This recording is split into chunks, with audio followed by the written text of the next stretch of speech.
పుట్టటం, చావటం, మళ్ళీ పుట్టటం, చావటం. ఇది మనుషులకు ఆ దేవుడు రాసిన రాత.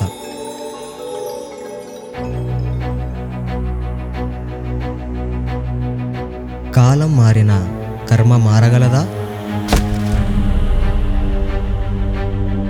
ఇది రక్తంతో రాసిన కథ కాదు, కాలం రాసిన కథ. ఒక పాపం, ఒక శాపంతో. కాలం పాపమని వీళ్ళని కలుపుతుందా? లేదా కర్మే శాపంగా మారి వీళ్ళని చంపుతుందా?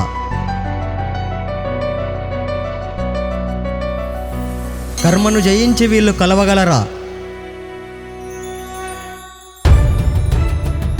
ఇది ప్రేమ కథ కాదు, కర్మ నేనున్నానని చెప్పిన గీత.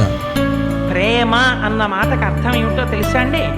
తాను అనుభవించడానికి తగినటువంటి యోగ్యత లేకపోయినా, తాను అనుభవించకపోయినా తనవారు అనుభవిస్తుంటే వారు అనుభవించినటువంటి ఆనందాన్ని చూసి తాను ఆనందించగలగడం ప్రేమ అని పేరు.